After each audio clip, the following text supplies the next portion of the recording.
Good day. May I help you at all? Oh, of course. You must be the student from Earth Faragonda told me about. Please excuse me. My brain runs away from me at times. Please sit down wherever you like. Now, let's dive into history. It's crucial to learn from the past to avoid repeating mistakes in the future, as the old saying goes. Here on Magix, we have a rich history spanning thousands of years. I'm Aurora Penumbra, your history professor at Alfea. I must admit that I quite enjoyed selecting the topics for today's beginner lesson. I assumed you'd be most curious about the connection between the world you know and the one you find yourself in now. So let me explain how we mystics came to be. The history of Earth and Magix is closely intertwined. We mystics trace our ancestry back to the elves, a powerful and wise race of magic users. Whilst humans are the result of natural evolution and cosmic forces, the elves were created by a magical entity known as the Great Dragon. It's believed that there are several such beings, with a primary goal of reversing entropy to ensure the universe's eternal existence. The elves led separate lives from humans, but guided them on a path of virtue and wisdom. Occasionally, love blossomed between a human and an elf, resulting in children known as mystics, part elf, part human. For a while, they coexisted harmoniously on planet Earth, but as is often the case, nothing perfect lasts forever. In the beginning, mystics aimed to bridge the gap between the elven and human worlds, fostering harmony. Yet, a dark turn took place as humans began to shun magical creatures. Hatred and jealousy festered towards both mystics and elves. Some believed humans to be naturally envious beings, but a far more sinister explanation lurked behind the scenes. A creature from another dimension, the antithesis of the Great Dragon, a shadowy puppeteer manipulating events. Whilst the existence of the Great Dragon is widely accepted, there's a debate about whether it's a conscious entity or merely a universal concept or power. The existence of its opposite remained uncertain. It is thought that this mysterious creature harbored a deep-seated loathing for the Great Dragon and all its creations, driving it to seek their destruction.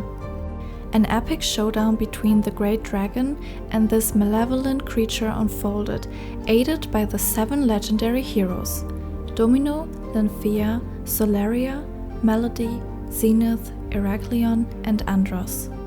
Together, they defeated the wicked menace and sealed it away, ensuring that its dark powers would never tempt anyone again.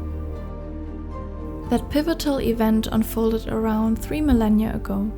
Regrettably, the rift between elves and humans remained unhealed. To remedy this, the Great Dragon forged a pocket universe, complete with a solar system akin to Earth's. This marked the birth of Magix and the entire magical dimension. Mystics and elves from various corners of Earth made the momentous decision to migrate to Magix for a fresh start. Only elves and mystics were permitted to traverse the dimensions. The gateways were kept open, harboring the hope that one day the two worlds might reconcile and unite once more. For the next 2,000 years, that hope endured. The gateways between our worlds closed due to the haunting destruction of the 7th kingdom of Magix, Domino.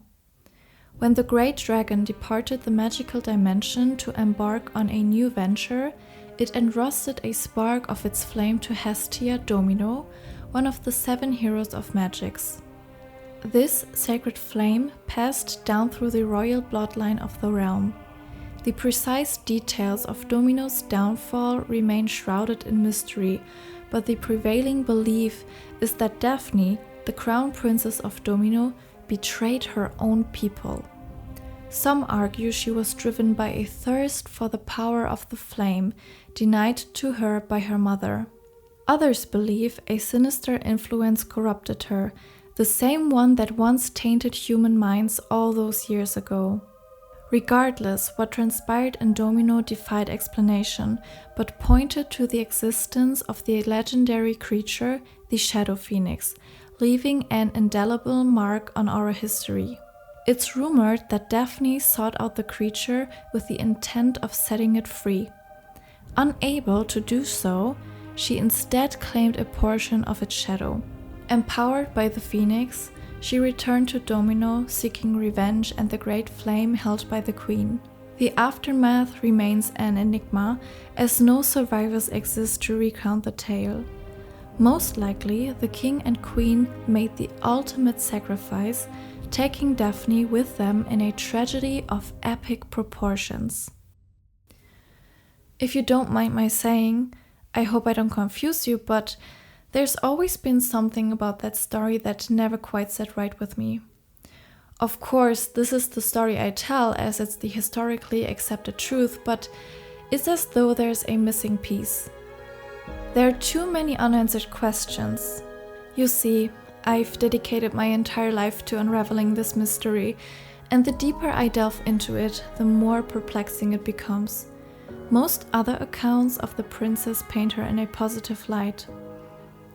Well, most have told me that my pursuit of the truth is futile, and perhaps they're right. We may never uncover the full picture. Well, I think that's enough of the basics, the foundations if you will. If you should have any questions, please let me know. I will be more than happy to answer. Thank you for coming, dear. I look forward to having you in my class at the beginning of term. Thank you so much for watching episode 2 of Welcome to Alfea, and a massive, great big thank you to Stellaswinxclub who voiced Aurora Penumbra this episode. You did such a beautiful job, Stella, and yeah, just thank you so much for helping me out with this project. You can check her out on Instagram at Stellaswinxclub, or go to the description for any applicable links. Again, thank you so much for tuning in, and I'll see you in class very soon.